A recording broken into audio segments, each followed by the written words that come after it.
welcome to Northwest News Week. Cat Lake First Nation has declared a state of emergency following a fire that destroyed their nursing station last weekend. The chief called on the federal government to support immediate action to restore even basic health services. Lee Noonan reports.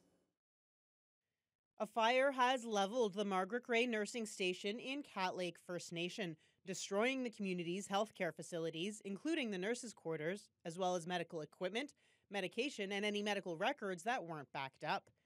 No injuries were reported, but the loss of the facility means those with serious health conditions may need to be evacuated. At least one person already has. Those vulnerables that have kidney issues, heart disease issues,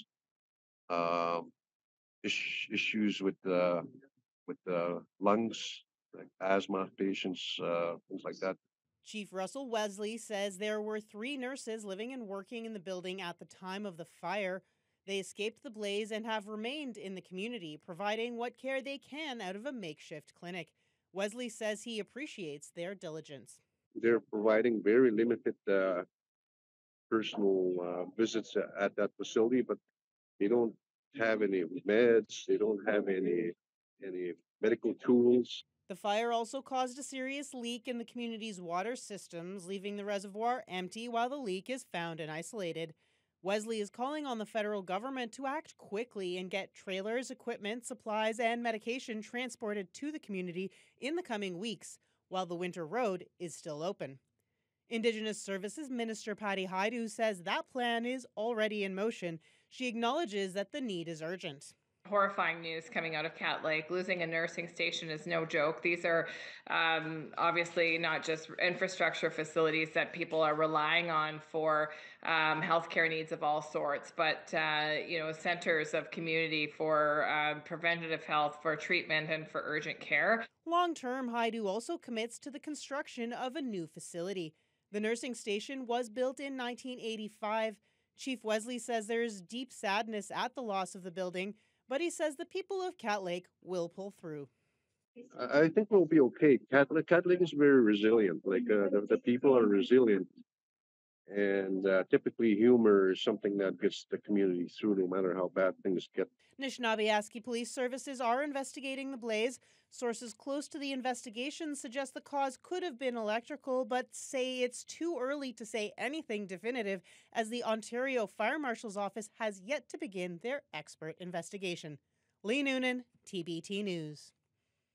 On Thursday, it was announced that 82 people from Cat Lake who require specialized medical services were being evacuated to Thunder Bay. Kiiwetinoong MPP Sol Mamakwa spoke at Queen's Park that same day regarding the situation in the remote community. Thunder Bay Atikokan MPP Kevin Holland responded to the question from Mamakwa, who read a letter from a young boy in Cat Lake. Dear Sol Mamakwa MPP, I am 10 years old and I am from Cat Lake First Nation. Our health clinic burned down this past weekend. We need your help. I feel sick as I write this. Please take this seriously and get us help. Bryson Wesley, Cat Lake. To the Premier, will you make sure Bryson and Cat Lake have the access to health care that they need? We are deeply saddened to hear about the fire at the Cat Lake Nursing Station. Minister Rickford has reached out to Cat Lake First Nation Chief Russell Wesley to reassure him and the community of Cat Lake that our government will be there to support them. We remain in contact with Cat Lake leadership as the Provincial Emergency Operations Centre carries out their work. Our government stands with the families and community members of Cat Lake and is mobilizing quickly to ensure supports are available. The police chief for Naps has been suspended from his duties. The board of directors for the Anishinaabe-Aski Police Service announced this on Friday afternoon that Roland Morrison is facing alleged allegations of misconduct. Morrison was appointed Naps chief in April of 2019, at which time he became the first ever police chief from Nan Territory. The board for Naps says an independent investigation has been launched regarding the misconduct allegations. As a result, Morrison has been suspended with pay pending the outcome of the investigation. Deputy Police Chief Brad Deuce has agreed to serve as acting chief of police until an interim chief is named. No other details are being provided, and no further comments will be made in order to protect the integrity of the investigation. After a 4-month investigation, OPP have charged an Atikokan man with sexual offenses that allegedly occurred many years ago. 41-year-old Tyler Herbert was arrested on one account of luring a person under 16 years old and one account of luring a person under 18, both by telecommunication. He's also charged with one count of making sexually explicit material available to a person under 16. Anyone with information or who believes they were a victim of a similar circumstance is asked to contact Rainy River District OPP. And it's now been 2 months since the Terrace Bay Pulp Mill shut its doors indefinitely, and hundreds of laid-off workers are still looking for answers about its future. Members of the Steelworkers Union traveled to Queen's Park in Toronto on Tuesday to lobby the Ford government for help and some hope. Jonathan Wilson reports. Workers from the mill, members of USW Local 665, are here today. Welcome them. They're watching us now, and they're looking for answers from this government. Members of USW Local 665 were welcomed by the Ontario NDP when they arrived on their lobbying mission to Toronto. The official opposition party also organized a news conference in the Queen's Park studio where union members spoke about how dire the situation in Terrace Bay has become since the pulp mill was idled at the start of January. We'd love any information that Didier Burley can give us, but most of all, we have to pay for things. So we've got 267 employees right now sitting at home on unemployment waiting for word. If we can get some kind of hope, some kind of message out from the Ford government here that they're behind us, that would be excellent. That's all we're looking for, is a little bit of hope. Later in the legislature, NDP leader Marit Stiles went after the Ford government on behalf of the Terrace Bay workers, calling for assurances that something is being done to get the mill reopened. And what is this government doing? They're saying the same things they always say. They're making these empty promises. Those workers came a long way today to hear this government say, we are going to fight for you and we are going to fight for Northern Ontario. We have been fighting through them every single day, and the opposition knows that. They are taking advantage of the situation to play political theater and political games once again today. Meanwhile, we're working the phones. We're looking for the opportunities. We're looking for the operators. We're the ones making the investments in the forestry sector to make sure that Terrace Bay and Scriber and every community in the north can benefit from a strong forestry sector. Minister Graydon Smith went on to speak about his recent announcement in Timmins regarding the province providing $60 million to support biomass energy projects around the north. And I'd like to say the biomass projects have nothing to do with helping the workers in Terrace Bay. There has been no communication with the workers in Terrace Bay whatsoever. Minister Smith did meet with the USW leaders during the lunch break at Queen's Park, but Downey says although there were many assurances, there was still no firm plan presented by Smith for the pulp mill to reopen. Jonathan Wilson, TBT News. The Federal Transportation Safety Board has wrapped up its probe regarding a Thunder Airlines plane which crashed upon landing in Wawa late last year. Fortunately, there were only minor injuries, but the aircraft sustained major damage. 2 pilots and a medic were on board the flight on the morning of November 27th. The plane left Thunder Bay headed for Sault Ste. Marie with a stop in Wawa to pick up a patient. The TSB report says a crew member had called an employee with the Wawa airport and was told the runway would be plowed by 7:30 a.m. But that didn't happen, and there was 15 to 20 centimeters of snow on it when the pilot attempted to land. The plane began sliding and ended up crashing backwards well off the runway. A webcam located next to the Wawa airport showed emergency vehicles rushing to the scene. The TSB says Thunder Airlines has changed their procedures so that flight crews must get confirmation of a cleared runway before attempting to land. It's been 8 years since a coroner's inquest looked into the deaths of First Nation students in Thunder Bay. The 7-youth inquest resulted in 145 recommendations, and this week, current students met with politicians and stakeholders to assess the progress made so far and the work that still needs to be done. Lee Noonan has more. Although they have seen a great deal of progress, Anishinaabe Nation officials say they will never be able to ensure the safety of their students without sustainable long-term funding and resources. The 7-youth inquest investigated the deaths of Reggie Bushy, Curran Strang, Jordan Wabas, Kyle Morriseau, Robin Harper, Paul Panachis, and Jethro Anderson. They had all left their homes in remote First Nations to attend high school in Thunder Bay. When you're a young teenager, you shouldn't have to leave your family. I shouldn't have had to leave my family. Grade 12 student Robin Anishinaabe was one of the youth invited to speak at the annual 7 Youth Inquest Progress Report. At the age of 15, they moved from Deer Lake to attend Dennis Franklin Cromartie in the city. Anishinaabe says young students need to have their families nearby to make it through high school. They can't come watch my volleyball games. They can't just give me a hug whenever I need it. So building high schools on reservations is I think it's something that needs to happen immediately. Funding to build high schools in every NAN community was one of the 145 recommendations made by the inquest. Minister of Indigenous Services Patty Haidu says her department would support those projects. Education is self-determined by each First Nation, and some First Nations are approaching it that way. They are looking at expanding their education offerings in their own community to include high school, to include students remote learning, for example. Anishinaabe's classmate, Tessa Harper, has spent most of her life in the city. Her family moved from Sandy Lake when she was young. She says the city is gradually becoming a more welcoming place. Harper says students face significant barriers to good mental health and that creating an accepting environment and having good support staff around is one of the things the school is getting right. There's a lot of people at the school who are here to support me mentally, physically, spiritually, literally anything, holistically. Michael Tabolo, Ontario's Associate Minister of Mental Health, was one of many politicians in the room.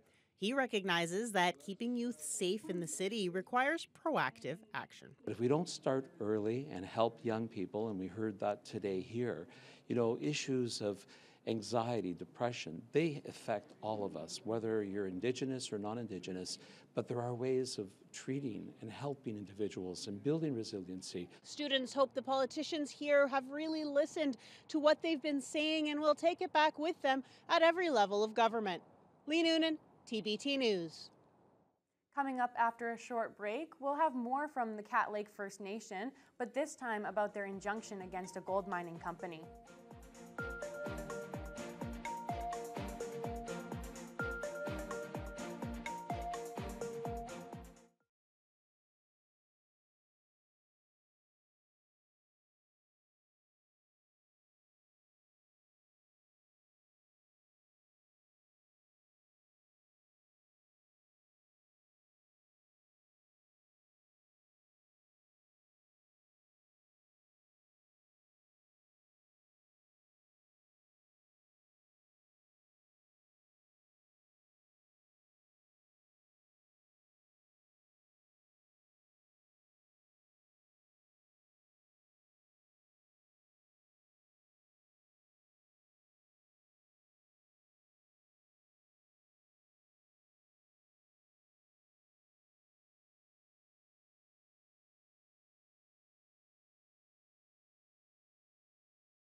The chief of Cat Lake First Nation held a news conference at Queen's Park this week to highlight his community's frustration with mining activity. Chief Russell Wesley says they were forced to take legal action and gain an injunction after the Ford government allowed construction of an access road to a mining site in their territory without consultation. Jessica Clement has the details.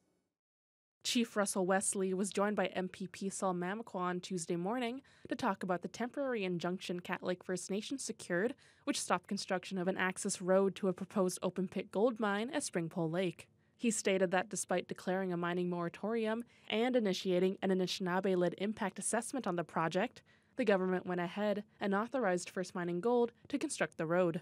Ontario's decision and actions was made in defiance of a well-documented moratorium on mining in the Cat Lake First Nation traditional territory. In short, Ontario forced Cat Lake First Nation into the courts. Wesley emphasizes that it's not because the community is against mining, as they've supported other projects in the past, but they need to take time to better understand the potential impacts the project may have on their community and the environment.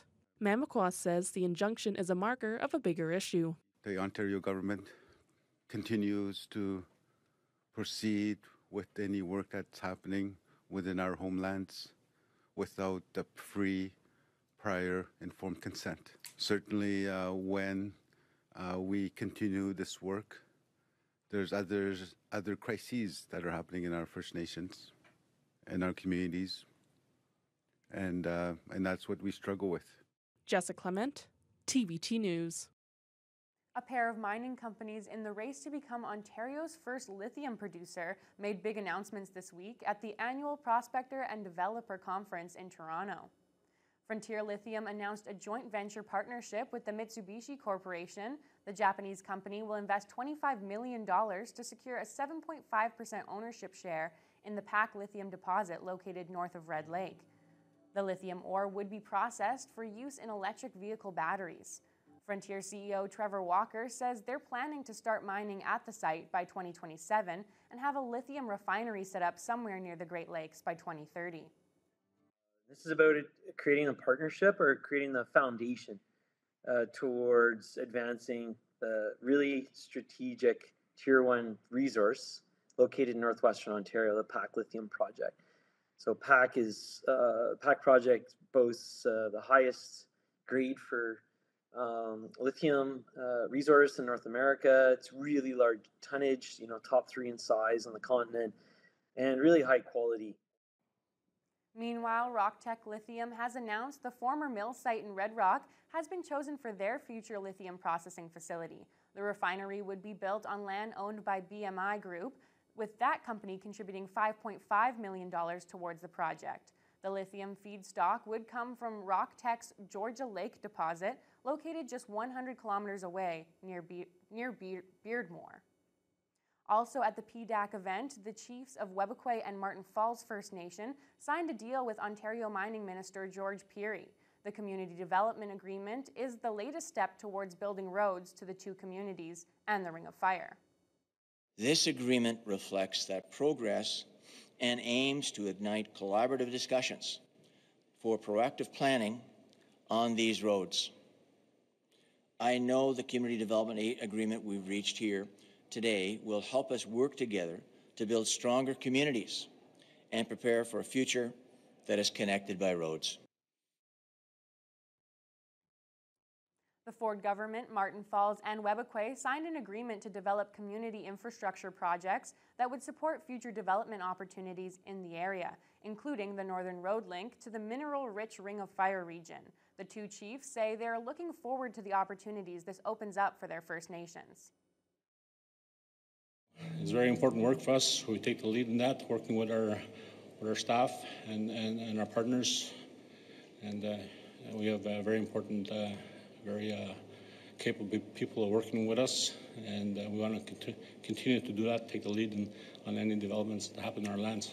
We want to be able to, to work with the government side by side, also work with industry, to address some of our needs in our communities. There are no firm dates yet as to when construction will begin for the new roads. 35 years ago this Sunday, Air Ontario Flight 1363 crashed just after taking off from the Dryden Airport.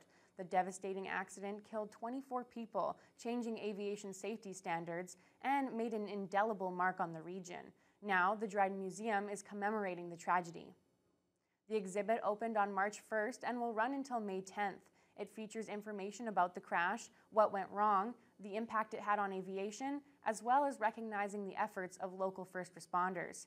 Curator Michelle Walter has spent the past 2 years researching the incident and says the work will continue after the exhibit.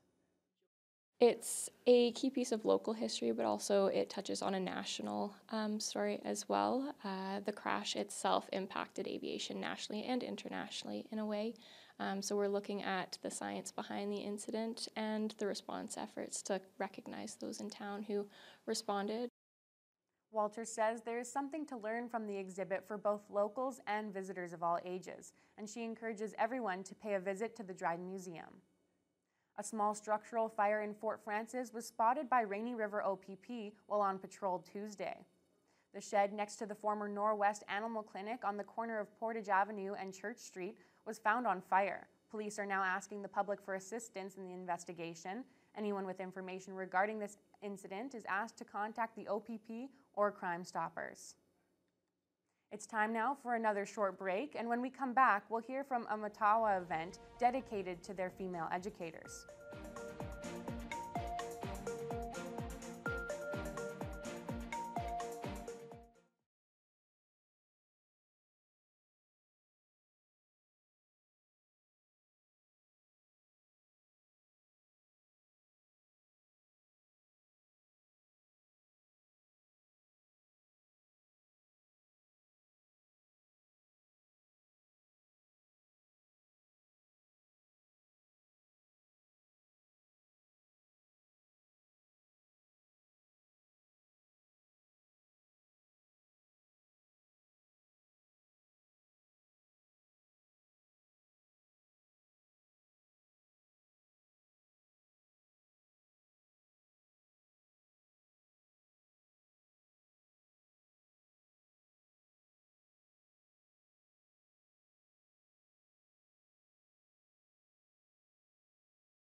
Matawa Education was celebrating their female educators this week in advance of International Women's Day on Friday. The 17th Annual Education Conference featured a lineup of Indigenous women leaders presenting their talks aimed at supporting and inspiring First Nation educators. Jessica Clement reports. Women educators are the main focus for Matawa's 17th Annual Education Conference. The 3-day event is celebrating the role women play in the classroom and in communities as a whole, with presentations and workshops by various distinguished Indigenous women leaders. The theme for this year is Courage and Resilience, and Master of Ceremonies Janine Desmolin says it plays into a lot of the work being done throughout the First Nations. When it comes to education itself, we have to continue to be courageous and walk a resilient step forward because we come from a long line of ancestors who paved way for us despite the hardships, difficulties, and struggles. And that's what all the talks here are about during the 3-day conference, are about how being brave to put your best step forward, continuing to do the work, and being resilient. Day 2 of the conference featured keynote speaker Adriana Douglas-Bear. She's a jingle dress dancer and youth advocate and spoke about the struggles she's faced in her life. And I want you to know to never hold in what's going on in your life. If you need to talk to somebody, talk to somebody. There are other routes in life than ending your own. Look at your options. Go to school, finish school. Start a new job, you don't like your job. Keep going. With International Women's Day this Friday, Desmolin says it's critical to honor and celebrate the important women in our lives. She adds that she wants to see more women take up leadership roles and have their voices heard. And I speak for only myself, but knowing a lot of women who don't have the same advantage of people to sit at the certain tables, to have their voices clearly heard. And we know the issues, we know what to do to pave that pathway forward, and it's up to the wider set community to create those spaces safe enough for women to take up their seats. Jessica Clement, TBT News. More cases of measles have been reported in Canada this year than the country saw in all of 2023. And as March break travel begins, the Northwestern Health Unit is advising people to check if they are fully immunized. Although there are no confirmed cases of measles in Northwestern Ontario, there are 7 active cases in other parts of the province. The NWHU wants to prevent the disease from coming into their catchment area, which is why they're reminding people to get immunized. Measles is a serious disease that spreads very easily from person to person. Dr. Kit Young-Hoon says it's essential to be sure that families are up to date with their routine immunizations. So 90% of non-immune people who are exposed to the virus will get sick. Being in an airplane or other enclosed or indoor space, sharing the air with other people, exposes everyone in that space to measles if there's an infected person present. Measles can be a severe infection and is still one of the leading causes of vaccine-preventable deaths in children worldwide. Signs and symptoms of measles can start out with a high fever and cold-like symptoms, which can then lead to developing white spots in the mouth or throat, and about 4 days after the initial symptoms, a red blotchy rash can appear on the face or body. And that's all that we have for this edition of Northwest Newsweek. Join us next time for more of the top stories from across the region.